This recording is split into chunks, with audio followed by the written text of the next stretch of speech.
Well, here I am again, standing before you with the invitation from our elder, Reverend Pat Baumgartner.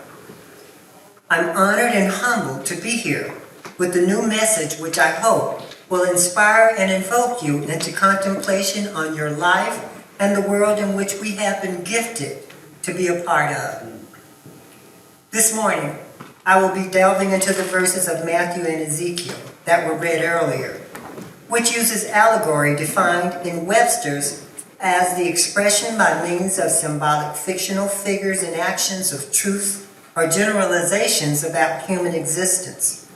God and Jesus are one mind, which actually is the mind in us as well. It's our choice to realize it or not. God's wisdom and infinite power is what has created us and sustains us throughout our lives. We have a choice to accept and use it. Free will is real and influences every decision we make. That said, in these verses, the allegory referred to humans as sheep. So intrigued by this comparison, I took a look into the behavior of sheep exhibit. In Western Turkey, about 1,500 unattended sheep fell off a cliff while the shepherds were eating breakfast far away from the flock. The first fell to their death in a ravine, but the remaining 1,100 were saved because the first 400 broke the fall.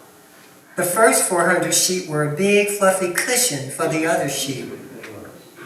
Is this behavior we too at times exhibit by blindly following some ascribed doctrine only to find ourselves falling off a cliff?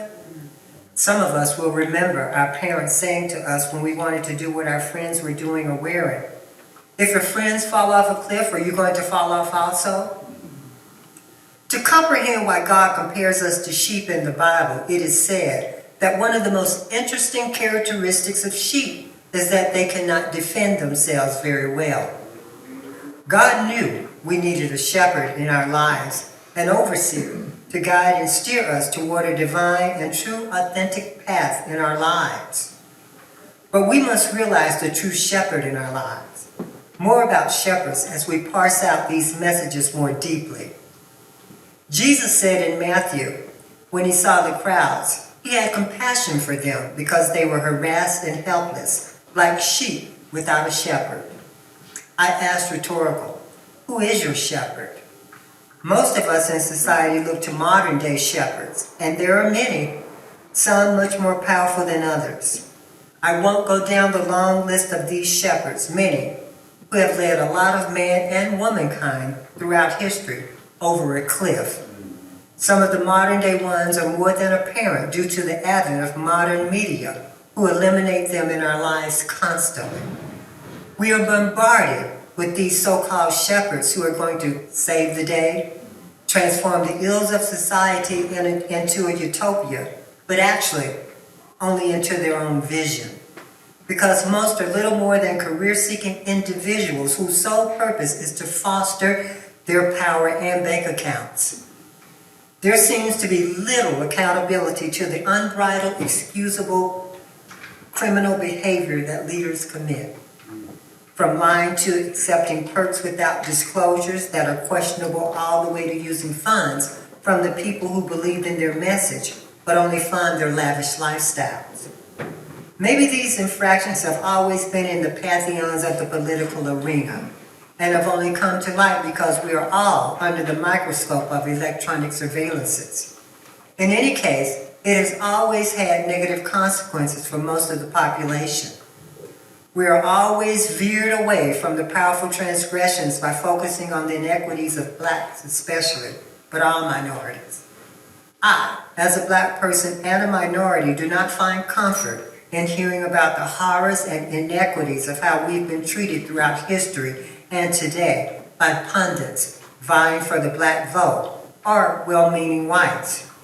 I do, however, believe the true history should never be erased and taught in schools because people should know the history of their country and how it has affected the policies and laws that continue to have a tremendous impact on all people's lives, negatively and positively. Why? Because without truth, there can be no justice. Amen. I am very aware and sensitive to people's feelings about minority groups. They always expose their beliefs through their actions or speech. But I will state for the record that I am not the proverbial sheep following the mainstream ideologies, going along to get along. Without understanding the historical ways we have been cultured into, people will at times make what appears to be innocent remarks that can be insulting. Because of these doctrines, both parties can create a wall that stops intelligent communication and understanding. With clear understanding of the history, you can make the choice to not allow yourself to feel inferior to any human, because we are all children of God, and whatever anyone in their weakened state try to portray you as anything other than that is misguided and confused about their own person. God is the master of the universe and true shepherd, and holds the true power over all our lives. The people controlling the world are misguided and think war, poverty, and disenfranchising masses of populations around the world will solve what? To my analogy, nothing. It will only create more of that they perpetuate. Now, not to leave you disheartened about us being portrayed as sheep, the other side to the importance of sheep in the Bible. Sheep were treated as prized possessions in Jesus' day. You were counted as a wealthy man if you owned large flocks because they provided meat, milk, and wool.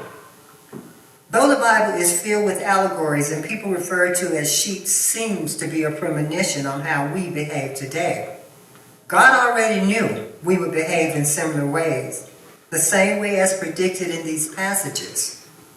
People important for mankind as assets and workers and profit for the wealthy and the world, but also falling short of the grace and falling off the cliff. And of course, this is true as it is said, I knew you before you were formed in your mother's womb.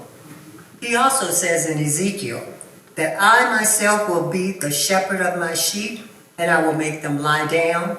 I will seek the lost, and I will bring back the strays. And I will bind up the injured, and I will strengthen the weak.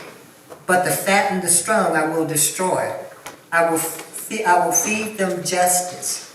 I will judge between sheep and goat.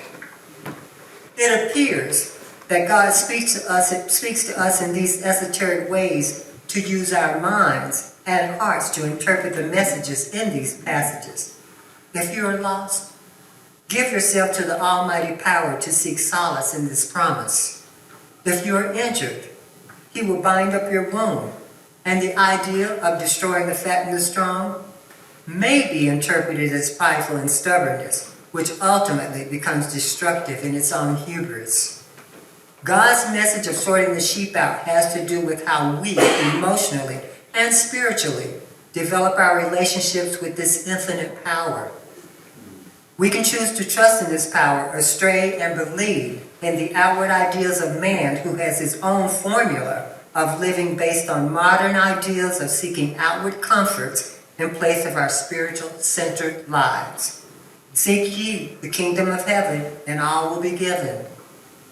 I reiterate, the choice is yours. Free will. As Matthew says, when the Son of Man comes in his glory, and all the angels with him, then he will sit on the throne of his glory. All the nations will be gathered before him, and he will separate people one from another, as shepherds separated the sheep from the goats. We are our brothers and sisters' keepers, and it is through love of man and womankind that the work of the Holy Spirit propels us to look after each other. Amen. We forget sometimes that a kind word, a handshake, a sharing of the most minuscule thing is adhering to this promise. You don't need to be a millionaire or social worker or religious organization to do this work. That's right. As the passage further states, truly I tell you, just as you did not do it to one of the least of these, you did not do it to me. There are countless stories of people who have hidden in what they thought was the comfort of, quote, normality, or man's idea of living, only to meet with dissatisfaction and other ills that come from not living your true existence. Though appearing to be following the flock, but really lost. How many times have we heard stories of people singing the joy of revealing what they may have hidden for years that had trapped them in discontent and even destructive behaviors that not only affected them, but the people closest to them in their lives? Adhering to society's ideas of ascribed and limited male-female behaviors, life cannot be lived when you are corralled. We are meant to live on the planet free to experience God's promise of joy. This can only be fully experienced when your true self is the motivator. I will admit, it's no job for the faint at heart, because even embarking on your true journey will not eradicate the trials and sometimes tribulations, but these are the test of your devotion and development to your transformation. God knew we would be distracted by the power of false trinkets and hollow promises of a world blinded by the power of the man-made world through the many inventions of distractions. But it's at this juncture of our lives that God's promise has to take precedence to save us from the overconsumption of a life of drudgery and disappointments. The promise that's made in Ezekiel where it stated, "So will I look after my sheep. I will rescue them from all the places where they were scattered on a day of clouds and darkness."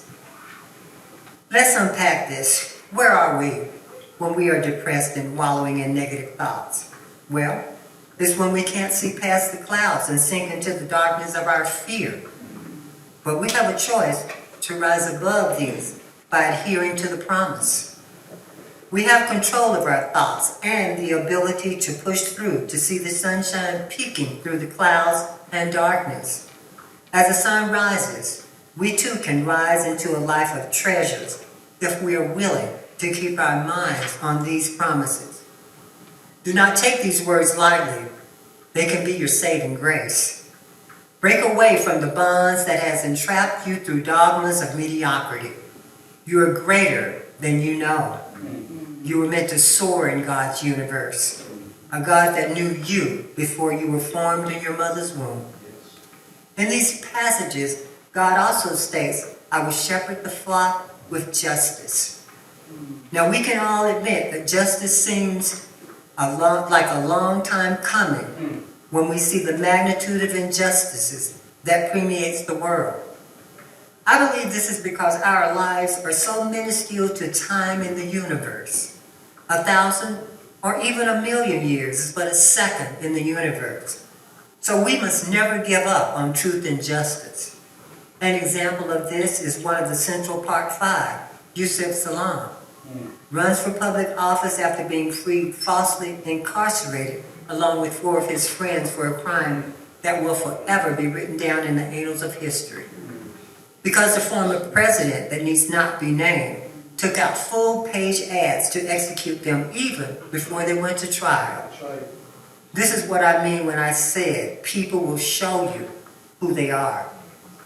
After winning his victory, when asked how did he get through the horror that had come down on him by an unjust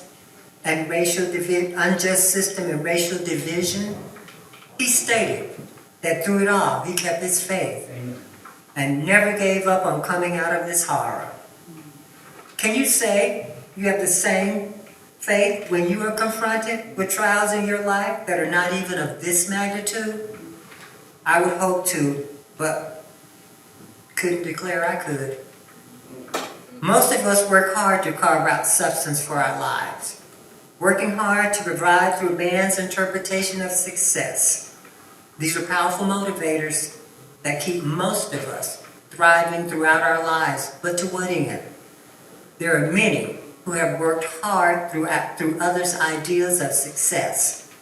Family, peers, media, competition. These things may have their place in propelling you to monetary means, but what did it take to get there? Many find themselves disillusioned and worn out through these means. Seek your treasures in heaven and all else will be added to you. I've come to my own conclusion about this passage. Why?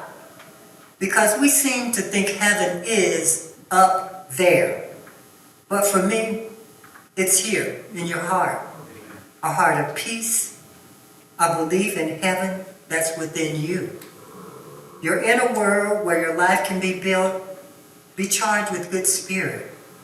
Your best work is when you are optimistic. We really were not meant to become slaves to any system that ultimately takes monumental gains and yield very little personal returns. Is your time, sanity, health, and peace worth the trade-offs? There are many opportunities that will open when we are living in our spirit and authenticness. Opportunities that imbue you with enthusiasm and energy. It is up to everyone to make the decisions for themselves, but I will state that it is of the utmost importance to adhere to the power inside to guide you in your choices. I'm not standing here before you professing to have the solution to which course you should take to fulfill God's promise in yours or anyone's life. The word is there. You are called to take the voyage. This is a personal endeavor for each of us and goes way beyond anyone's advice to how to proceed within one's own personal wishes and desires. Only the God you serve can give you the answer. But God is a universal power that does not discriminate or make judgments on your choices. I do believe it's up to each of us to approach this power with love, not just in your life, but for all of humanity. Because not doing so may and probably will create deleterious consequences. So, do not underestimate this power. It is beyond our comprehension in its ability to heal the sick, feed the masses, clothe the naked, turn water to wine, or walk on water. Things we define as miracles, but minor in the realm of universal power. Belief is the only obstacle that prevents the impossible. It is when we give up on the struggle and surrender to the almighty power, as the word has stated, I will bind up the injured and strengthen the weak, but the strong I will destroy. I think a lot of us don't like to feel weak and tossed out the idea of surrender. But it is at our most vulnerable that God steps in. When we depend on our own power, we can be corrupted and do things that hurt and injure others and ourselves. We've all heard the phrase, absolute power corrupts absolutely, which reminds me of a statement made by Lord Acton, who was a British historian back in the late 19th, early 20th century, who said, an observation that a person's sense of morality lessens as his or her power increases. Remind you of some politicians and people who hold positions of authority that believe their power protects them from their transgressions and causes them to do unspeakable things? We've seen a few of these people fall and await the end of others. Unfortunately, there seems to be a long line of others with the same agenda waiting to take their places. We all know and have experienced life in its ever-changing positions in our lives. The journey of life is undoubtedly fraught with pitfalls, challenges, and setbacks. And no one has been able to escape these inevitable hurdles. They become part of each of our journeys. They have the power to give us the fortitude to accept and weather those events, which depend on how we emotionally deal with them. They have the power to make us stronger, or in some cases, crush us and deplete our energy. I've suffered many challenges in my own life, some pretty severe. Carjacked, robbed, shot, sexually assaulted at least 3 times when I hung out and partied in my youth. And of course the other major ones, like searching for housing, financial woes, and probably many others that have far receded from my consciousness.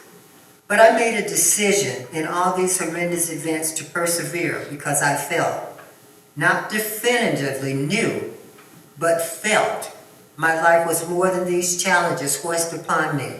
And I kept going because not going was not an option. Since I'd been a rebel practically all my life, which started with not adhering to the status quo's rules on dogmatic behaviors and set rules about binary structures, which was somewhat of a tug of war between my wanting to assert my own morals and values on my life and not be corralled by society's norms, which, by my observation, had their own discrepancies to deal with. That's right. I believe when you make a decision to live life on your own terms, you come to realize you need the most powerful ally in the universe, your maker. Yes. Not the ones who conceived you, but the true shepherd of all creation. That one who intervenes through unimaginable ways. Sometimes it's through people, other times it's monetary out of the blue. Maybe a chance encounter with an opportunity just at the nick of time. This power is in each of us. We only have to surrender to its loving and forgiving spirit.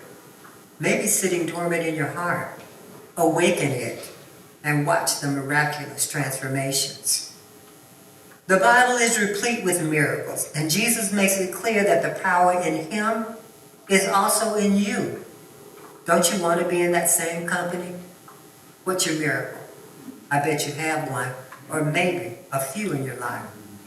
Monumental to you, but to God, nothing more than a minor inconvenience. God's power isn't like ours. His energy is never depleted. This power never takes a day off. Has the sun ever forgot to shine? Or the moon to rise? Or the earth to stop spinning? He works throughout our lives. We only need to awaken ourselves to His infinite energy. I'll tell you a story of my time in junior college when I was taking an astronomy class, which is not to be confused with astrology, which is in its own class. It wasn't a subject I was particularly good at because it had a lot to do with solving mathematical equations, a subject I struggled with. Though I am really good at balancing my checkbook. What stuck with me from the class was the study of stars in the universe.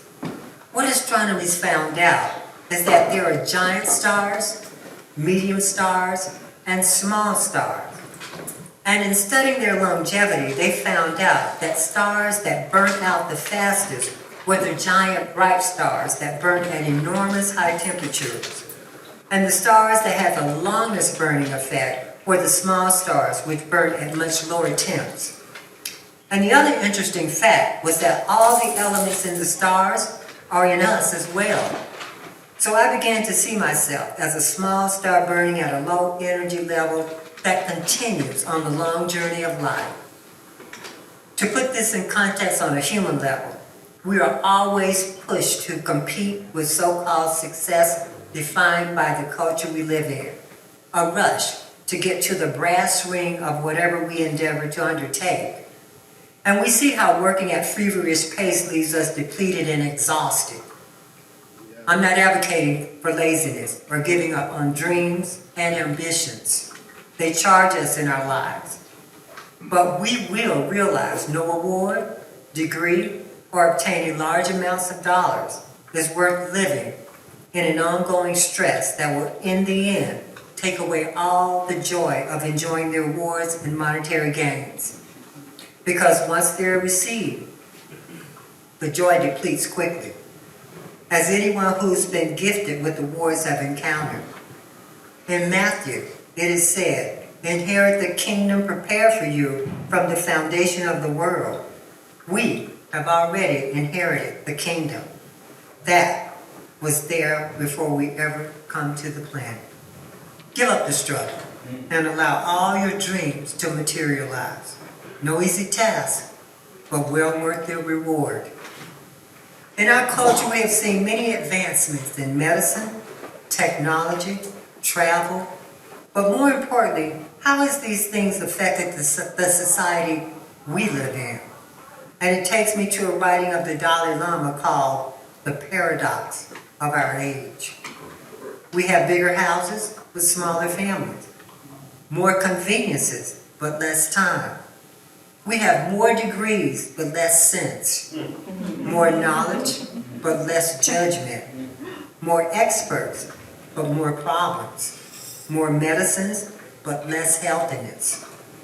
We have been all the way to the moon and back, but have trouble crossing the street to meet the new neighbor. We built more computers to hold more information to produce more copies than ever, but have less communication. We have become long on quantity, but short on quality. These are times of fast food, but slow digestion. Tall man, but short character. Steep profits, but shallow relationships. It is time when there is much in the window, but nothing in the room. This seems to describe how we have progressed in the ways we live. There also seems to be a price paid for all the so-called improvements and how we've evolved in history. But does it really have to be this way? Do we have to give up something that bonds us to each other for the sake of technology? Have we disconnected from what really bonds us to each other? Will this be too high a price to pay and ultimately be the downfall of God's promise to shepherd us into true grace? What is it to gain the world and lose your soul? Is this where we're headed? Seems too high a price to pay to me. What ultimately happens to us in a media-driven culture is we become disconnected from our true spiritual selves by blindly following the wrong shepherds. There is a truth that will always need the true shepherd, that universal force called God and many other names. Realize that man cannot become the true shepherd. This is not to say that human shepherds do not have the power to aid us in following a more spiritual road to salvation. But they are only on their own journey, and purity of heart is an ongoing search in each of us. We will always know the way by how our lives unfold.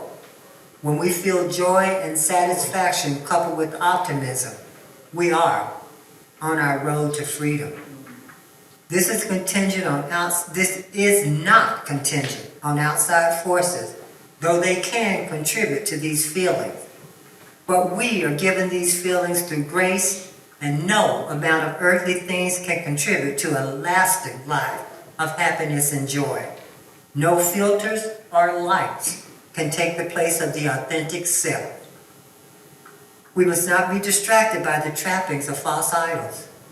Our truths lie in a steadfast belief in the almighty power that replenishes us when times are difficult and there appears no hope over the horizon. But with trust and belief, we triumph and become beacons of hope for all those that we connect with. And this, my friends, is what I wish for each and every one of you. Amen.